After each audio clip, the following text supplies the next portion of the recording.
Christian, what's the difference between building houses and building people?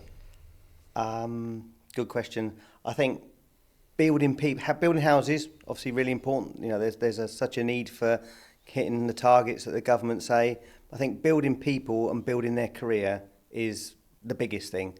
It's if you can enthuse them, give them the best knowledge and skills we can, and make them into a well-rounded bricklayer or any other form of construction apprentice. I think that's really important.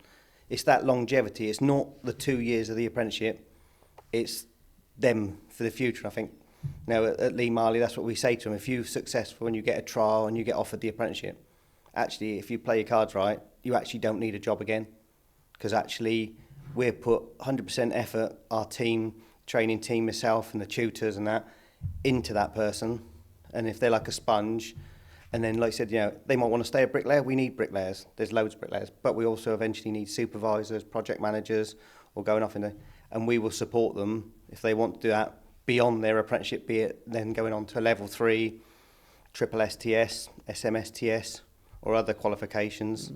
I think so. That's the thing. I think building people now, and I know there's other companies like GSQ and that, and some of the other big brickwork contractors can actually see the benefits now of actually not just doing the short-term thing, but looking at the bigger picture and moulding them, because they are the next generation.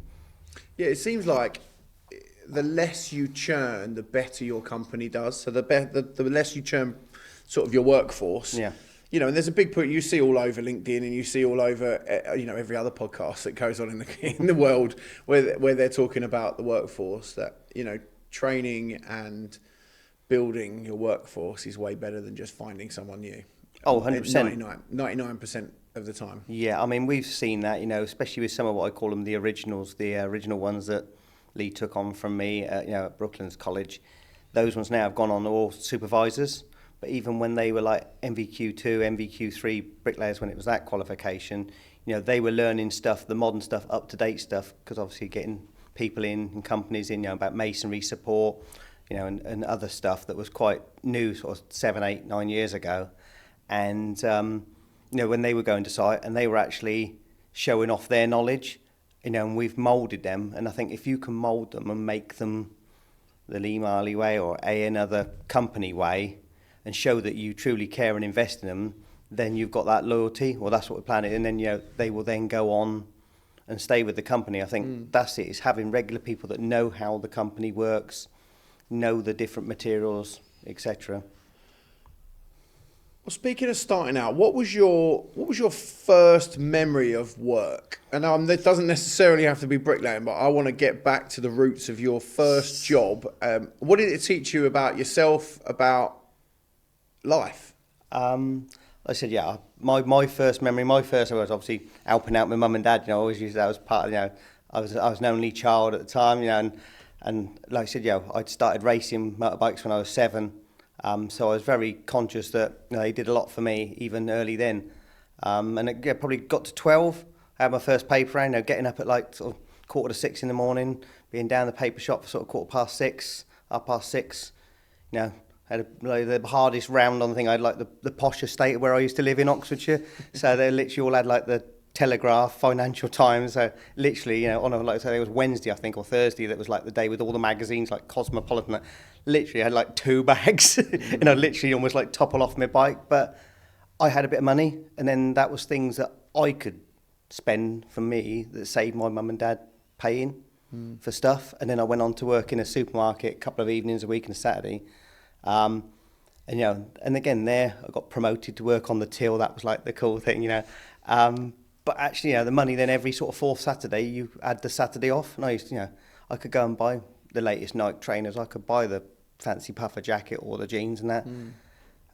Where my friends had to wait, some of them that didn't have jobs, they like, oh, you've got them again, you've got that, you're wearing that. There was shoes to school, but I'd made the effort, and I think that comes from my mum and dad as well. They're really hard workers, they were. Mum's passed away now, Dad's retired, but Dad even kept going working for like a plant hire firm up until he was like sort of 73 a couple of years ago. Oh, wow. Just sort of people he knew around Swindon, and kept working, just keep himself busy and fit and healthy. But I think, my parents, they really installed me, you get out what you put in. And I think doing that, even from an early age, having those jobs. Did you see that from them? Yeah. Is that something they sort of... It's interesting when you work with loads of younger people, and lots of older people for that matter, because it's not just young people that are coming into the industry. But the idea that hard work is something that is sort of modelled, I guess your parents modelled that for you, which is how you ended up being the hard-working person you are. Yeah, 100%. I think, they set the standard to me. I could see how they came back. They did. You see them sitting down in the evening. You could see they'd done a day's work. They were tired. But again, because of my racing, I knew they spent a lot of money. Even once I got to a level and got sponsored, they were still putting diesel in our big van and travelling around the UK and abroad and that, and they still had to pay for that, and to fit that in with their busy jobs and paying for it as well. So I think, it definitely rubs off. And for those people who are wondering, racing, what, horse racing, tortoise racing, like what sort of? So tell me, because you could look through your LinkedIn profile and completely miss that, or Google you and completely miss that. But what is it that you racing? Talk to me a bit about racing. It started off, like I said, we moved from Swindon to a little market town in Oxfordshire when I was young, very sort of 4 years old. And actually, my mum, because she came from Wiltshire in the country, she got me into horse riding. So for a couple of years, I just going down the local stable place on a Sunday and just doing it. And then I didn't know this at the time, but my dad used to race speedway. He gave up when I was born. So we went out one Sunday for a drive, saw bikes going around in the field, went and had a watch. It must have been like my dad's ultimate thing. It was like, Dad, I want to do this. I saw the little ones that were 7 years old going around. Didn't take a lot more than that. About a month later, went and got a literally young lad that obviously tried it, didn't particularly get on with it. He had a small bike down Weymouth direction, and full set of kit. Obviously, my dad knew how to ride bikes. My granddad had a little field behind his house, and for 6 months, my dad taught me how to ride a motocross bike. Oh wow! And then year I turned 7, started racing. Oh wow! So motocross. Some old people call it scrambling, but motocross nowadays. Motocross. And for 30 years I did it for. Wow. So I started off, first year I actually did it, I finished 20th in the UK. Wow. So sort of realised I could do it, and then sort of from then up until the schoolboys finished, which were 18, best I was 9th in the UK. Wow, that's in pretty the good. national final, the champion of champions. So I was sort of in the top 15 throughout my sort of what I call schoolboy career. And then I went into adults, into British Championship, raced that. Fantastic. Met lots of people, travelled all around the UK, France, Belgium, Holland, Ireland. It's really good. Well, you now work in brickwork though. I guess there are some professional motocross riders, but not many. And it's a hard market to get into, right? It's in the same as any professional sport. It's like the 0.001% of people that sort of make a decent living out of it. But you went to brickwork. Why brickwork? I think it was a bit like with Greeny. I was listening to Greeny when I was on holiday a few weeks ago, and in fact, one who thought he was going to be a professional footballer, and then one day someone says, "Oh, you're not," get the call or the letter and say, you've not got passed your trial or whatever. And I got finished 9th in the UK, got automatically made into an adult expert, and doing really well. But and it coincided sort of the early 90s, when after the boom of the 80s in construction all went, and the climate and the economy all went. The early 90s was a recession time. And so the plan was, I was living in Oxfordshire, going to potentially just make not the brightest, but probably just about scrape to do A-levels at a college of 5 or 6 miles away. Wanted to be I like design technology, so I was sort of potentially a draftsman. I don't think probably as an architect, but I like technical drawing, and that was my sort of where I was heading. And then of course you come home, mum and dad, see mum and dad in tears and things, and you think, what's going on? You're 15, 16 years old at the time, and talking about negative equity and we might have to move and that. We had a nice house. Dad was managing a scaffold firm.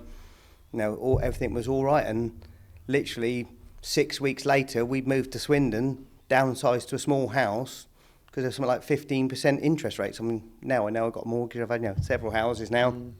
No, hopefully that never comes back again. Sure, 15% is unheard of. It was like, but it was, there was numbers like that, and obviously Dad lost his job and then had to go back on the tools for about a year, scaffolding, and lucky the motocross kept going because of sponsorship. I was like fully sponsored by then, so it wasn't, and it's such an impact to Mum and Dad. So I then moved to Swindon. I'd just done my GCSEs. I didn't know where I'd missed my place at college, so I thought for about 3 or 4 months I just sort of scratched around training for me. I was earning some bit of money racing my motorbike and at the weekend and that, and thought that this can't carry on, And a friend of mine, Stuart, who also raced in the same motorbike team for the same shop in Bristol, he just started with this builder he knew who used to do motocross as well, doing carpentry, and he said, "Oh, come along, you want some labourers and that?" And I thought, outside, bit of money, keep fit, I can cycle to the yard like 3 or 4 miles away, it's like training and being paid for it. So I did that and started hog carrying, and that. A few brickies that lived near us, then they realised they lived near me. They used to pick me up and went to work for them for like sort of 6-8 months, and they started letting me have a go. I was actually asked, I said, "Oh well, can I have a go?" And they let me spread a bit of mortar, and I thought, Lego was my thing also when I was younger. So I think this year I thought, I can get the hang of this. And there was a couple of them, Terry and Chris. Couple of Rickies, Terry Pale, Chrissy Rich, they're probably just retired now, and they said, you should go to college to do this. So they spoke to the builder, and so that September he sent me to college to Swindon College to do brickwork. Obviously I had a little bit of basics, done a few bits for a few months, and a couple of tools, and that was then the first year of the MVQ, which was a 2-year course. Smashed that out in a year and a half. Started my level 3 early. Finished that, obviously, that was another year, but finished that early. Great tutors. Bob Gammon, who's sadly passed away, but made me and how I taught and how I pass on my skills now. Great bloke, really strict, but fair. And another one who's just retired, Steve Southern. They definitely pushed me to reach beyond what I thought for brickwork, and skills beyond what was in the level 3, even the real decorative stuff. Took part in a couple of competitions. Also, my dad, Bob, he got me to do on a Wednesday night. He was running another course for like adults, but in like sort of project management and sort of general construction. I said I should come along to that. I was like 19, or the next oldest one was like 25, 27. Actually come out with a distinction and a pass in that as well. So I mean, they really made me, and I think it's great now because there's stuff that I've showed some of our apprentices that now I see them showing other people, and obviously probably talk maybe a bit later. Tyler, who was obviously my most successful apprentice, Lee Marley apprentice I taught, and now he's our tutor at our academy, our main tutor, and I see him doing demonstrations, a thing that I demonstrated to him that Bob demonstrated to me. So but that's how I got into brickwork. It was never the plan. Like I said, potentially it was more even scaffolding because Dad was managing, and managing scaffold firms in Swindon. Well, so you got into it because it seemed like a good thing to do. You're obviously quite an intelligent kid. There's a lot of talk. I speak to a lot of people. I have the fortune of speaking to a lot of people here, and that say about it being, generally speaking, most people think that bricklayers are only good from the neck down. So they only, they're good with their hands, and but the hod carriers are just good at lumping stuff around. People in construction are only, and it's the sort of the naughty kids or the kids who are disruptive that go into construction. I want to touch on that a little bit more, but what kept you in it? Because you seem like an intelligent fella. You've got distinctions. You've done a whole bunch of stuff. What's kept you in for the long haul? I think for me, it's that whole, and I see a lot of it when we do demonstrations, different thing now, even kids that come for taster events, they don't necessarily think they want to do it, but it's like a bit like Pringles, once you pop, you can't stop. Once you lay your first bricks and you want to lay that next one a bit better, and that next one a bit better, and then that next course, and we have like taster sessions, an hour and a half, and you're saying like, we've got to go now, we've got to go now. Yeah, I'll just get one more, I want to take a picture. And I think that's a bit with the bricklaying with me. I got really good fundamental basic teaching, which again we pass on now, and I think that's so important, them basics, because all the decorative and all the other fancy stuff and that comes from that. But again, it was that drive from my tutors. I think, I had the rapport I had with them, and again, I was saying that I think made me reach my potential and more than what I thought I'd reach, and let me build different stuff and made me believe that I could do it. And I think that's really important, and that's what kept me in it. So do you think, essentially those people are your mentors, right? Yeah. Is that, for you, like, what makes a good mentor? Because you obviously you've mentored people over the. I have a very vast, extensive family. Sure. I call now. And that is that's maybe the answer. But what for you are the good traits of a mentor? I think understanding, having a rapport to a level. Obviously, even like I was taught when my teaching mentor, literally when a new group starts, try by the time they come in the second week or by the the following week when they've started, try to remember all their names. And then if you know a little bit about them, what football team they like, or if they like fishing, or they like Formula One or motorbikes, whatever. So when they come in on that Monday, Tuesday, whatever morning, and you can say, all right, Dave, Pete, Toby, whatever, so and so, Arsenal or Liverpool, Man United, they did well or got beat, or did you see? That was mad, that crash on Formula One or that overtake. And I think that initial really goes a long way. And then I think it's just, again, a lot of tutors, not knocking everyone, but some, they just talk it, even in the practical, and there's showing it and putting your money where your mouth is. And I've always been in, like, tutors with me, if you didn't get it or someone in our group didn't get it when I was being taught, they build the whole thing in front of us if they needed to. Yeah. And showing, and then they actually, he knows what he's talking about. He's not just chatting it. He's built that in probably 3 times quicker than what I'm going to build it, even when I've built it several times, and to a really good standard. And I think that's really important, that rapport and that belief.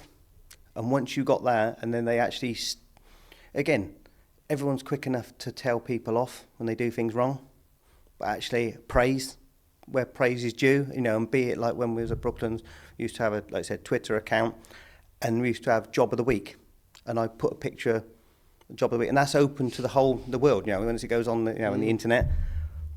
And sometimes it wouldn't always be the best job, one of the apprentices or the full-time, but it was the one that put the most effort in. Yeah. And I think it's that, and it's them ones, some of them don't have necessarily natural belief. And with learning brickwork, it's like a roller coaster. You can have days of think it's going right, and you're going to come in and think, today I'm going to smash it. And like I said, the mortar falls off the end of the bricks, you start dropping it, your confidence goes, and it's when you get that gradual upward trend day after day. And once they see that and believe they're doing it, I think it's, and they can see, and then you say, I'm going to put you forward to, if you're interested, competition to represent Lee Marley or, the company and that. And they're like, what, me? And they said, well, I don't think I would. I said, I wouldn't have even asked you if I didn't believe you could do it. And they said, well, are you sure? You go to the competition. I said, we do a bit of preparation work. Go to the competition a month later, and they finish in the top 5. We've had that this year at the Forterra competition, Bob's competition. There was the 2 out of the 3. That was their first competition. We had first and second. Well, first place was a lad that done it before, but second place and 5th place, that was their first ever competition. And I think, and then that belief likes to hopefully motivates them, and that motivation's a massive thing. Just really sort of getting them excited, about brickwork is, and then they really want to buy. If I build that, can I put that bit on top? Or I've seen this while I was walking back from college or from the academy or whatever. Can I have a go at doing that one? Maybe not quite yet, but we'll put some brick on edge on top of that English bond wall, with and have a go at it. Stretch them. It's interesting, isn't it? Because I was out on site. I was doing some videos the other day, with some of our. They've passed their EPA. So they've been doing it about 2 years. They passed their EPA at about 15 months. In fact, it'll be 2 years, depending on when you're watching this next month, in August, October 25, right? There was a lad called Jack, and I went over to him and went, you're gonna come and be filmed? He was like, I'm not really in the mood, mate. I was like, are you all right? He said, no, my head's gone. My head's just gone today. I built a wall. It was rubbish, so I took it down, and I'm rebuilding it again. I said, "Oh, did someone like tell you you had to take it down or anything?" He said, No, it just wasn't my best work, so I didn't want it. It's going to be here forever. I wanted to take it down and put it back up right. I was like, wow. That's really, the ethos you want, and exactly, and that goes on to your job of the month. Do you know what I mean? Like, and that learning for me that just shows that we've taught him well. Yeah, that is not good enough. Yeah, that's not what the company's benchmark is. Yeah. And what is not good enough, and if it doesn't meet the standard, you're going to take it down and put it back. And it did come and film with me in the end, and we had a really good conversation. It actually ended up on YouTube on Garry's YouTube page. But he, we had a chat and we talked about. I'm really fortunate to get to do loads of things for GSQ. But we talked about like the mindset behind it. I've done a bit of mindset training myself, and I take a few people through it. But the idea of bricklaying, I'm not a bricklayer, but the ethos is 1 on top of 2, right? And so if you can get that one right, the first one right, and you do the next one right, and the next one right, it adds. It's a compounding effect, and if you get each one of them right, then you got a wall. You got a wall, and that's exactly it. And that's he just needed someone to say that in that moment. Yeah. He was like, because he felt like his whole wall. Questioning his life as a bricklayer. He's like, I can't even lay a block-work wall. Yeah. I'm like, no, mate, you haven't got to lay a block-work wall. You've got to lay one block. And then that's it. And then the next block, and the next block is like, And I think that's really important. Mentoring, like I said, obviously we do a lot of mentoring, and again that whole confidence building, and then and say to them when they go on site, there's bricklayers been doing it 20, 30 years plus, and they, if you get buddied up with them and there's a 20 bricks long on that panel, if you lay one so they to start with, that they don't have to change that one, and they can lay the rest and then put the line up, that one will then soon become 2, that 2 will become 3. And like I said, it's exactly the same analogy to what you said. And it's all about getting that one right. Are you 100% happy with that? Then getting that second one right. And we're very much like, it's not about, coming in and firing out, a couple of hundred straight away. It's that, because confident, and I think a lot of apprentices don't realise they're getting quicker. They do that 1, that 2, that 3, and before that, until you remind them, actually say, well, you're now laying 5. 2 weeks ago, you were only laying 2. And it's right. And I think that's a big thing. It's not running too soon. Yeah. There's obviously great, and laying, and how many you can lay, and it's a very a lot of good bricklayers that have been doing it a long time can lay a good load to a very good standard, and that will come. That's what I was told by my tutor, and what we pass on to the Lee Marley apprentices is, one brick at a time. Yeah. Well, one of the things at Site Ready is that in the first instance we try and encourage like the apprentices or trainees or whatever you want to call them these days, depending on which route they go down. At the beginning, 1 brick every 3 minutes would be perfect. Yeah. Because you roughly end up with about 150 bricks a day ish. Yeah. I mean, and we have a clock. And Garry does this thing with the clock, and he sets a 3-minute timer. And that's it. And 3 minutes is a long time to get something right. So if you can get that thing right, they soon go, oh, I could probably lay 2 in 3 minutes. Brilliant. Well, then you're double quids in, aren't you? As long as they're 2 really good ones. Yeah. Great. And the more you do, the better you get. And as you say, you pick up the speed over time. Yeah. I'm going to try and get myself into one of our. So Site Ready do like a week learning the skills of what it takes to just be on a site, and then the second week is like a bricklaying week, and at the end they sort of do can you lay 150 bricks to a line, and no one's not done it yet. Yeah. To a good standard for someone who's only ever been or not even on a building site, on a part of a building site for 10 days essentially. Yeah.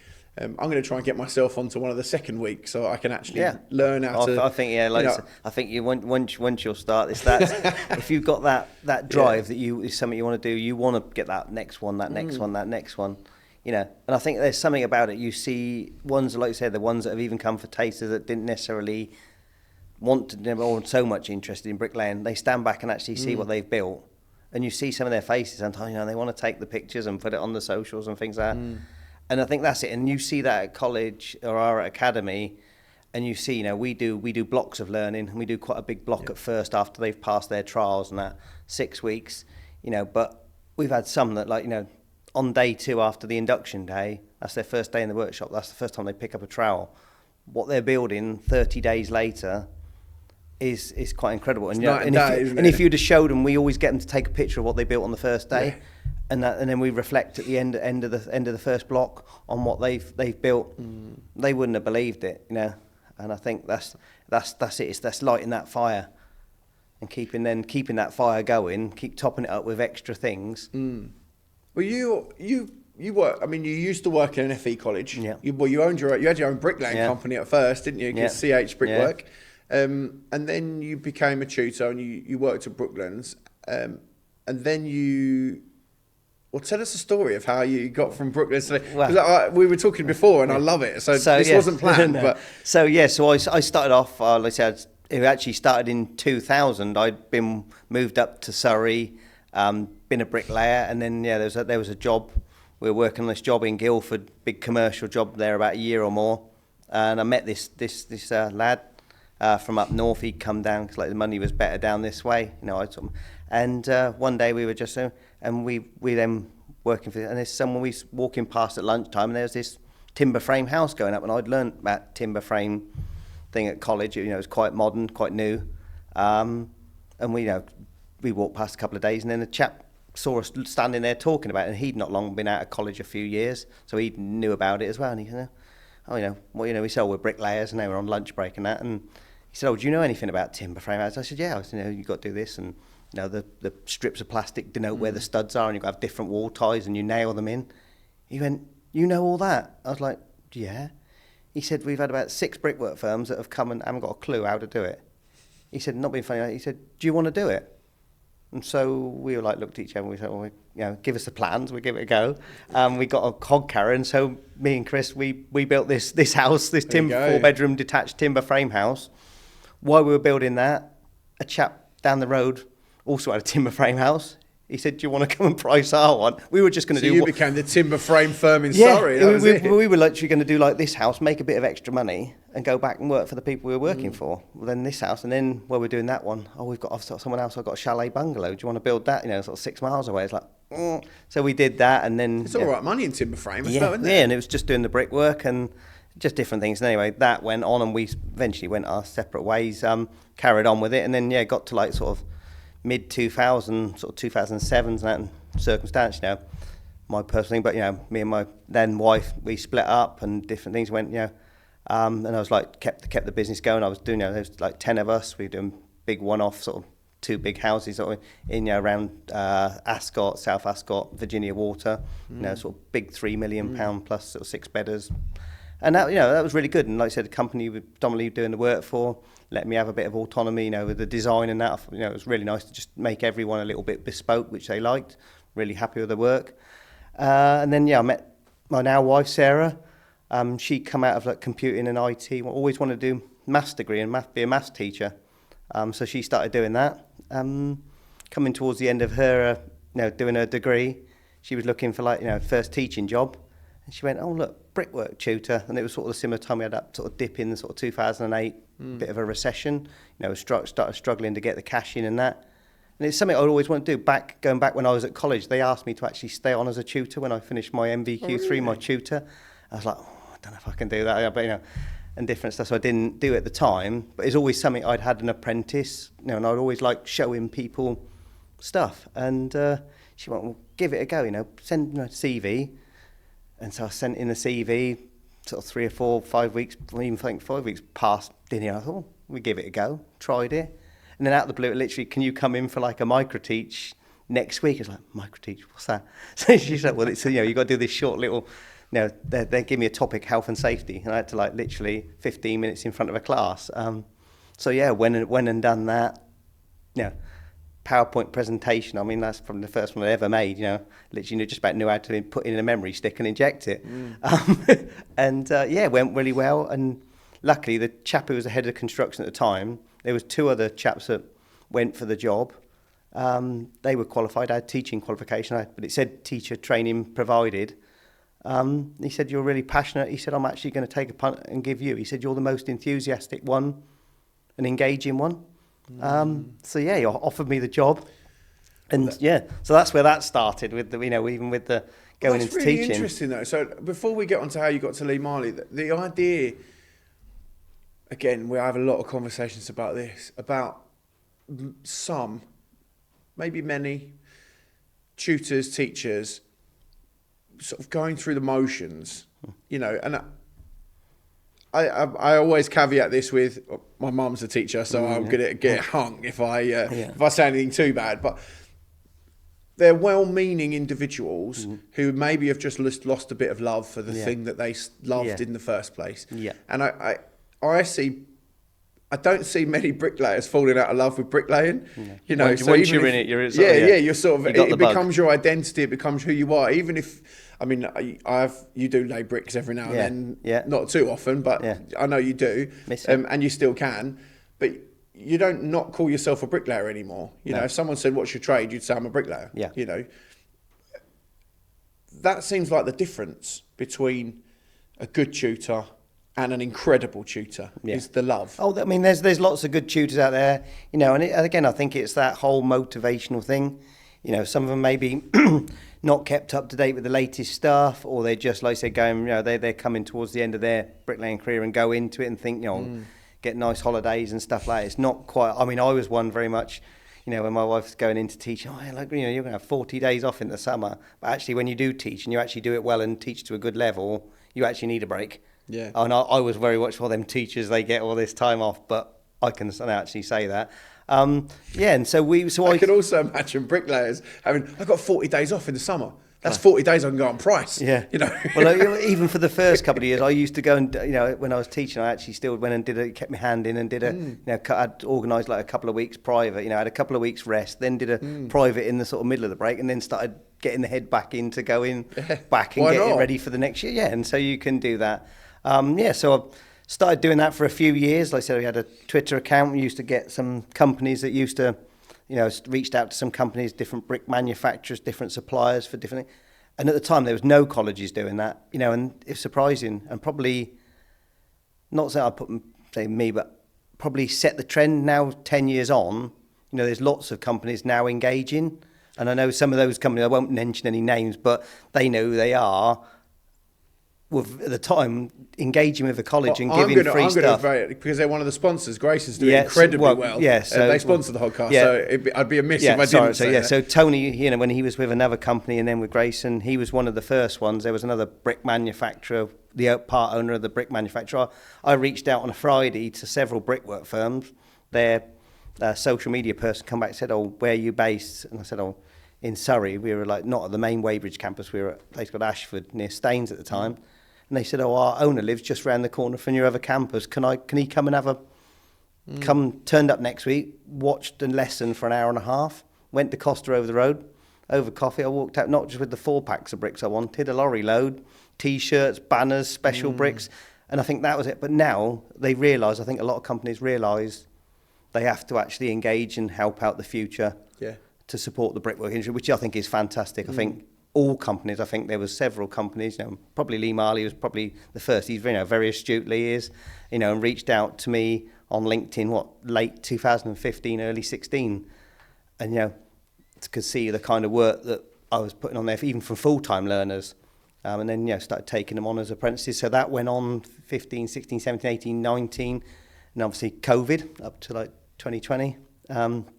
And we'd spoken at the Brick Awards back late sort of November 2019. Lee had said, maybe we should, take it the next step. Would you come and work for us? But it's like, the owner of the probably, if not the biggest brickwork firm, even still back then, it's like asking you to come and, it's like, he's, He's just being nice. Yeah, he's just saying nice. But actually, coming in, I used to go in every sort of half term and have a catch up with him over a coffee anyway. And the progress, but then walked in one day, sort of summer, coming out of COVID, and walked out an hour and a half with a job offer. They'd obviously been talking, Lee and Dan, and said we're going to take it the next level. So yeah, that's where it come from. They don't go small, do they? No, Dan. so October this year already, it's flown by 5 years. Yeah, wow. Yeah, I mean, it was, Brooklyn's them last sort of few years and competitions and success and things, but the last 5 years has been, we couldn't have dreamed, or I couldn't have dreamed of what's happened over the last 5 years. Well, we've talked a bit about it. Site Ready Solutions have got their solution to the construction skills gap. And I know that you guys at LMB, especially you, are working really hard at closing that gap. What's your solution? What's the secret sauce that you? Well, I think obviously we have a lot of our jobs. We're inside London and have like social value commitments, and rather a lot of companies think, oh, it's a burden. Actually, we use it in a positive way, and that's one way of obviously, we have jobs more or less all around London. So if we have a job in one borough, we'll end up, like I said, having another one in that borough or nearby. And I think that's the other thing. A lot of companies don't take on apprentices because of the length of the jobs. But if we've got other jobs nearby or in that borough, we use that as a positive way. And I think our social media and actually showing on our social media, and then also when I go to school talks and things like that, I actually always take one of the apprentices along. So they can actually think, it's a 50-year-old bloke like talking about it. And as much as I'm enthusiastic and sometimes actually hearing from a 16, 18, 19, 20-year-old actually goes a long way. Yeah. And it resonates more. And I think, that's where it is. I think it's then what we did at first, probably like I said, we went like, someone wants to do a bricklaying apprenticeship, sign them up. Actually realising then you do all the sign-up paperwork at college and do that. And actually then a month later, they decide they don't want to do it. So what we do is we do very much that interview, couple of first, second interview after CVs. We then do a site placement, minimum of 4 weeks up to like a couple of months. Really make sure they want to do it, and get them helping out a little bit, see if they can turn up on time. Similar thing, that whole site.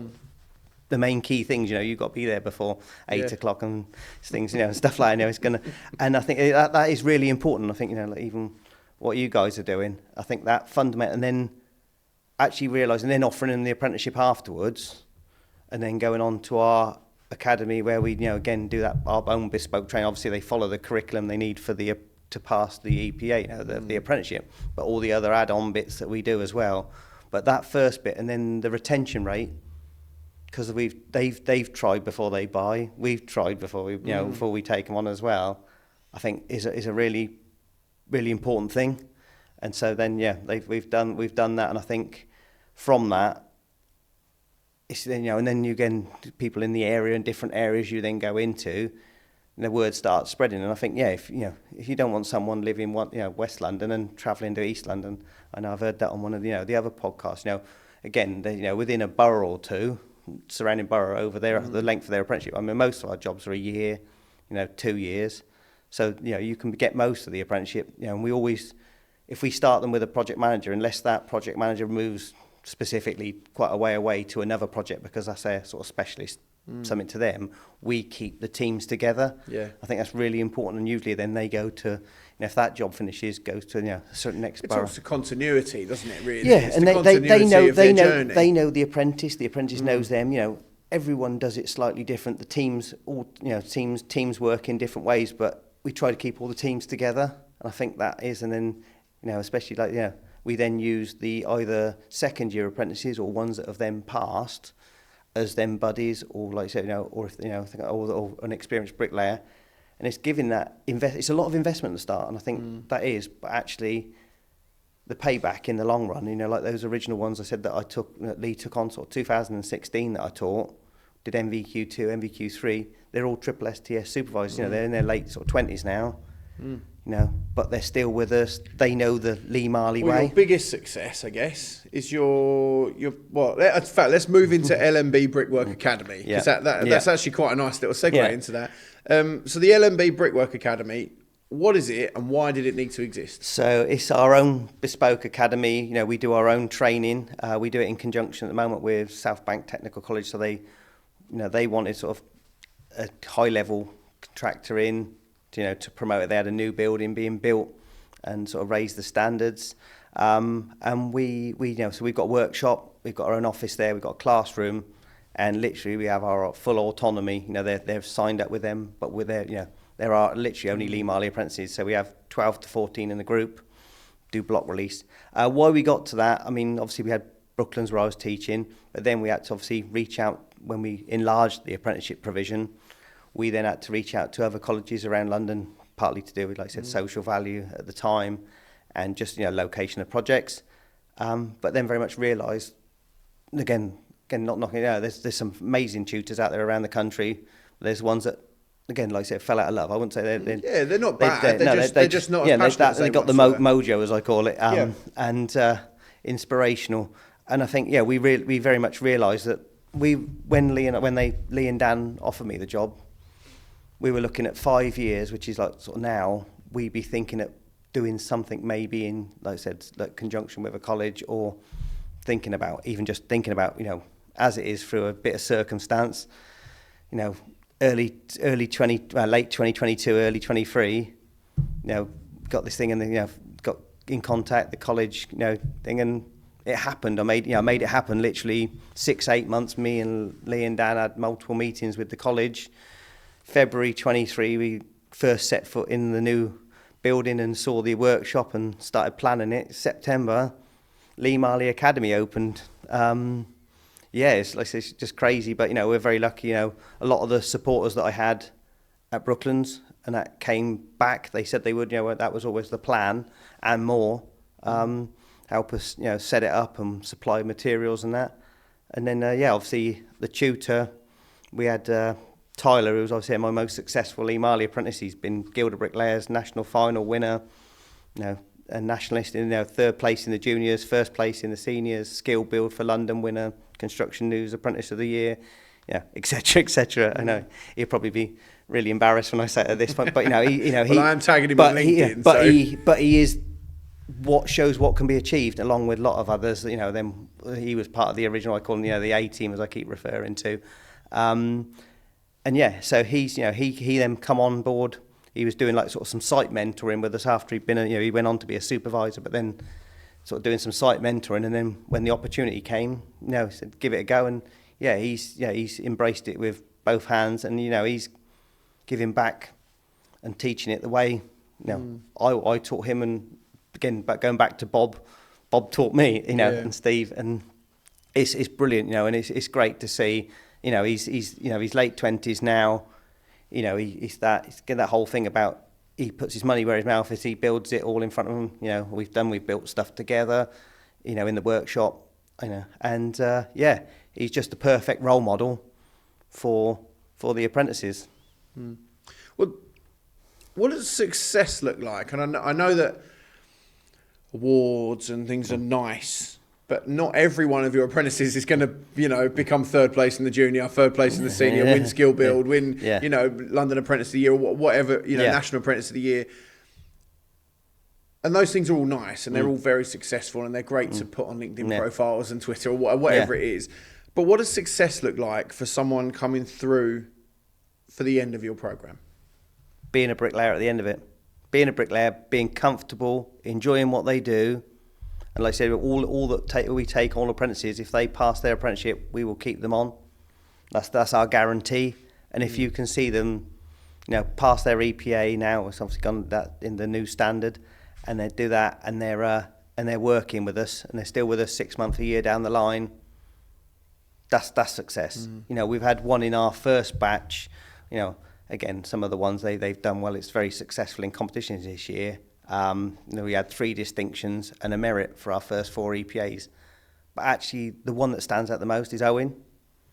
So he's friends of someone in the company that's been with Lee 20 odd years, and he finished school, in June 23.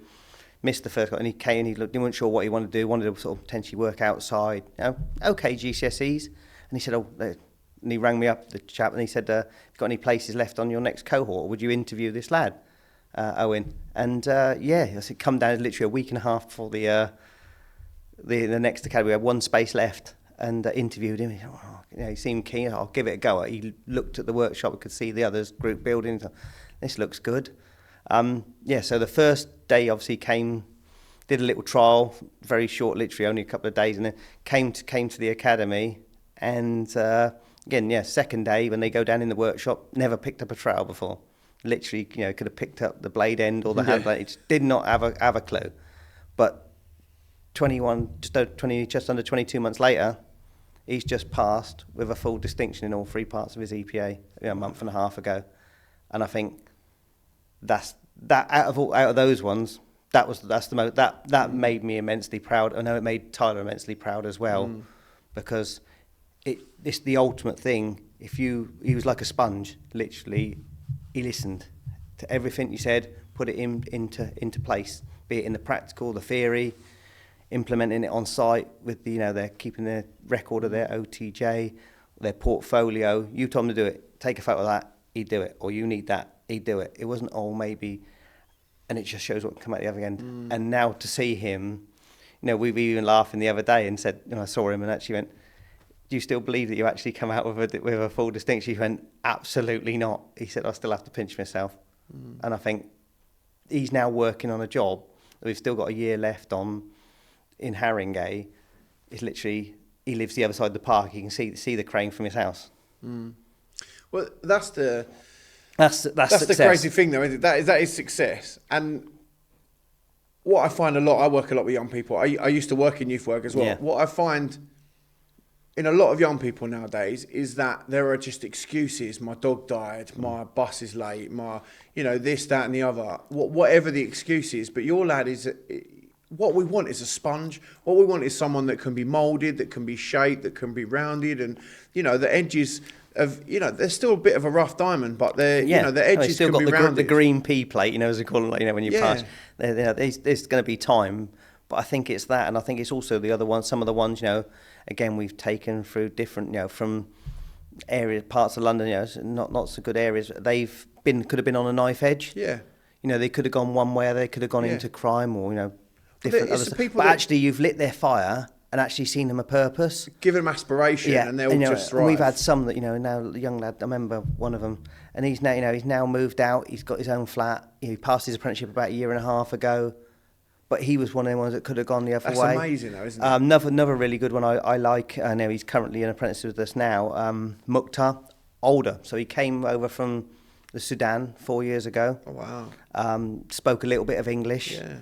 But, really wanted to get on, help, So he went to college and did ESOL, did English. He then did a multi-trade and did level 1 bricklaying. So where our academy is currently, there's another bit of full-time workshop next door. And we could see, you could see the potential in him. So we said to him, look, do you want to come and have a trial, potentially for an apprenticeship? You've done the first year, you're on a course, but, that's not going to be relevant to industry. Come and had a go, absolutely loved it. Again, he's represented the company in 2 competitions this year. He's now, again, he literally the other day was the best bit. So he passed his motorbike driving licence. Oh, wow. And I was on holiday a couple of weeks ago, so he was in for a 2-week block, literally Tuesday this week.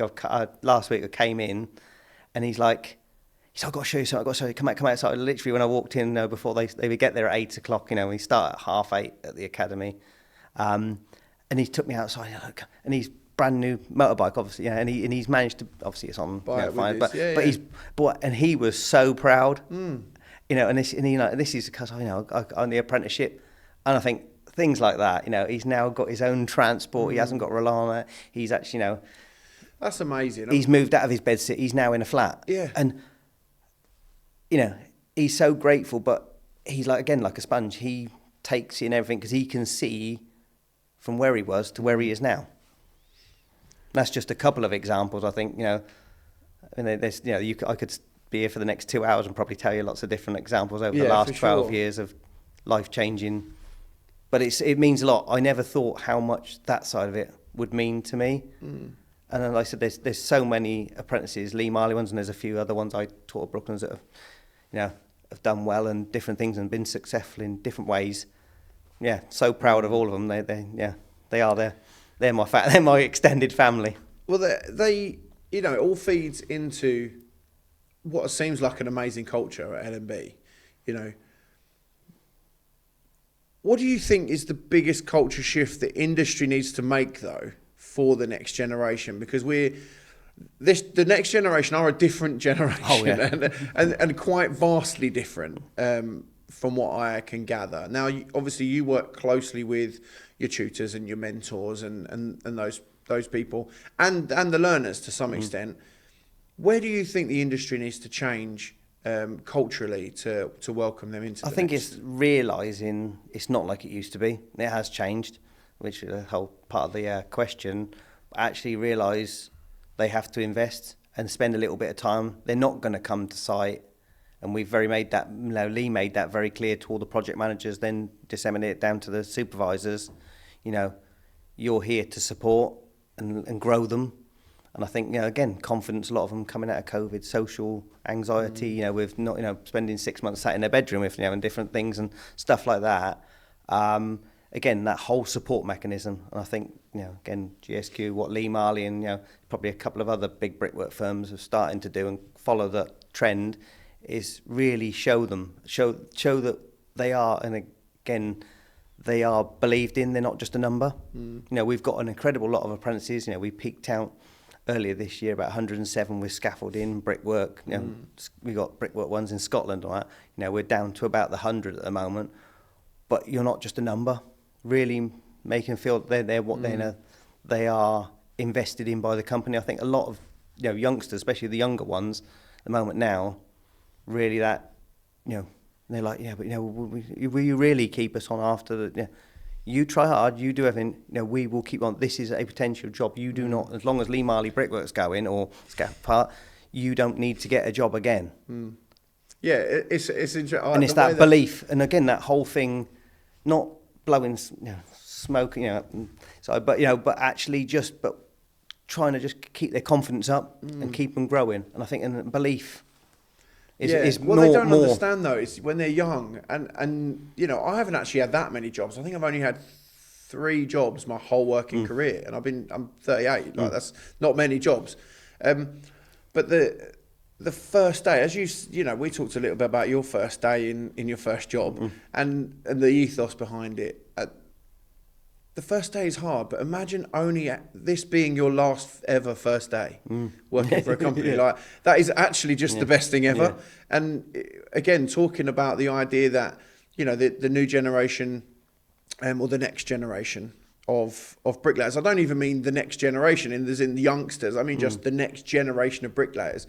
There's a lot more thoughts about mental health and physical health and all of those things. And to have your last first day is must be the best feeling. And I think what we do a lot of that. We do been talking about, and we do, like I said, half-day course, mental health. We do awareness as part of, the holistic side of the apprenticeship. We do, with our bank comes in.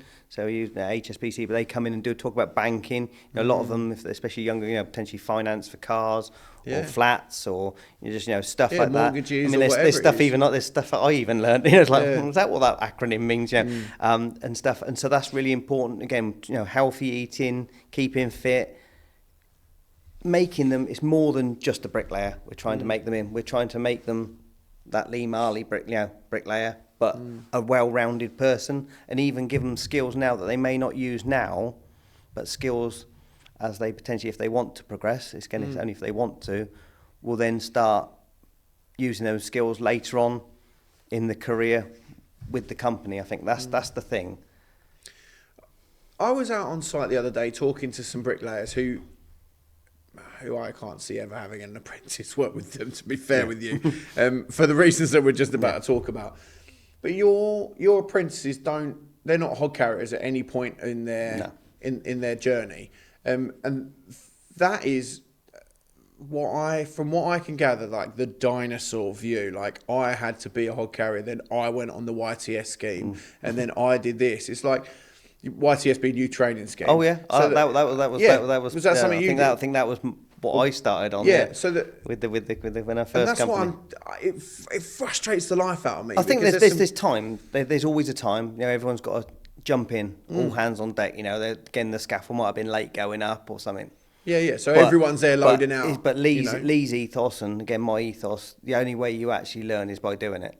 And you're not an apprentice hod carrier. You're not an apprentice broom sweeper. You know, and there are some of our teams that have taken quite a bit of, you know, getting around back because, well, when I did it, that's how. But that was. We don't care. Yeah, that's how it used to be, and you know, and it was partly how I did it as well. You know, Well, you started as a hog. You said that you started as a hog carrier. You know. But nowadays, it's the 21st century, and they realise, and with they keeping them going, you know, and there are bits, there's core and all this stuff to do, but the majority of the week must be laying in some form or doing some form of skill that's benefiting their progression. Yeah. Well, we all, I mean, you're probably the same. At GSQ, we don't generally tend to put apprentices or sort of we call them modern professional bricklayers, like improver. Yeah. But it's that we're calling them modern professional bricklayers actually because bricklaying is a profession now. Yeah. You know, well, it's always been a profession. Yeah, exactly. There is. It's a professional thing. But we tend to not put them on making good or coring holes or things like that because actually making good, you only want to make good once and you want someone who knows what they're doing to make good. And actually do it right first time. And you shouldn't have to do half of that stuff. Yeah, or even pre-plasters. So pre-plaster, I mean, you probably don't do a lot of these because a lot of your stuff's commercial, isn't it, nowadays? But like a pre-plaster on a house is something that there's a skill to that, to knowing how to finish the inside of a house so it can be plastered. That's not something an apprentice will know because they won't have ever been taught that anywhere in their career. It's like, you know, even when I used to do them, like I said, big one-off houses and that in Ascot, it's like people say, I used to joint up. Used to get everyone to joint up, and obviously before like the air testing and stuff noise. But I used to joint up because obviously potentially that could be for several months. That is just going to be looked at, and several of those houses, people drive past and want to come and look at it, and several of those houses have been bought. And I've showed people around for the developer that have just turned up, literally driving past. They can I have a look around. I was like, and they're like, how tidy it is. Again, a little bit of sand around the bottom of the walls, so it's not easy to get up after. But all the block work was jointed up because obviously some big house they were block work upstairs and downstairs with the block and beam floor. And actually having that pride, yes, it was going to be plastered or dry lined over, but actually in that time it looks tidy, and it's setting those. It's a good example, right? It's good examples. We've touched on it a bit. What kind of leader do you try and be? And what kind of sort of legacy do you want to leave behind? Because, you know, success leaves breadcrumbs, right? Yeah. And, you know, arguably you're leaving massive loaves of bread as you walk along. But what sort of leader are you trying to be? I try fair leader, but I also, like I said, I've got levels and expectations I want. You know, I'm the sort of the front side of Lee Marley apprenticeship and like, you know, the practical side of it, you know, and I run the academy. You know, we've got another new lady, she's a year now, Chantal, she works with me and she does a lot of the background and the paperwork stuff. Really important now with the growth, you know, I just couldn't cope with that. You know, we've got Tyler, we've got potentially a couple of junior tutors now coming on and other people. And I think, it's just, again, keeping up those standards, not letting them drop just because of the amount we have or different things, or people, you know, contractors pushing for social value, keeping true to what the quality is. I think that was my biggest thing. Obviously, as we got some stuff coming up, we're now an approved employer provider. We've gone into that, and we've got some stuff, exciting stuff coming up over the next year or two. Hopefully, we want to set up. We're going to have our own training academy, and they're there. That's sort of having a lot of input into that to actually make it like almost like the holy grail of brickwork training. So we have a lot of like almost like circuit training. So you have like the main workshops for one or two groups, but then we want like all the different extra elements so they can work on. We've got some of it at the academy now. We've got a wall with all Metzec on because a lot of that's kind of and some other stuff, but masonry spot. But we have a bit more space and doing that and try to make it. And I think that's again, I was speaking with Lee and Dan, and almost that's like the legacy. I think that would be the ultimate thing, to have a facility that like what every bricklayer would love to have gone to. I was very lucky, like I said, with my training and what I had at the time and the facilities and what we're trying to do. And I upgraded to what Brooklands, how I left it with all our additional stuff. And I think if we can do that what we've got at the academy now plus. And I think hopefully that will then, and it is, and I think with other companies, it's motivating already, and people can see the benefit. And over probably the last 5 years, you know, again, GSQ, other big brickwork firms are realising and trying to do their bit. You know, we're probably a few steps ahead just because we've started something, but hopefully this will encourage, and it is encouraging, people to invest in the future and invest in at all ages, not just the 16-year-olds. Like I said, the likes of the Mukhtars and that at 30, 36, actually still can have 15, 20 years good time after their apprenticeship. I think if that would be my legacy, to just, you know, if I can sit in my armchair, you know, I don't know if I'd ever stop, maybe just go into like a more of a consultancy role, you know, but actually to see bricklayers coming through, and you know, and they know not all these, we're crying out for bricklayers. Actually, yeah, we've got bricklayers and they're producing good quality work, be it houses, commercial, all around the country. That would be the ultimate thing. Well, here's a question for you. If you could get every construction boss in the country in one room, what would you say to them? Invest time and just don't expect it to happen overnight. I think that's the biggest thing. Invest in, especially, you know, even just talking about all the brickwork contractors, and it's starting to happen with brickwork, and hopefully then it's sort of filtering out into other trades, and that you can actually see it is, yes, it might, you know, a couple of years now, but a couple of years of hard work now, you're going to have your own workforce, your own management force. You're not having to go and poach one from someone else, you know, or go and advertise. Because in 10 years' time, that person will be fully moulded, you know, and loyal. And I think that's the thing. It's invest now, but don't expect straight away the turnaround. I think, you know, 2-3 years. If you got 2 or 3 years into someone, and like I said, with likes the ones now, you know, the original ones are supervisors and that, and one of them's about to go on to a project manager. The very first Lee Marley apprentice prior to me, he started as an apprentice at 16. He's now early 30s. You know, he's now on to, I think, his 3rd or 4th job, and some fantastic job. You know, he's like the ultimate, you know, role model.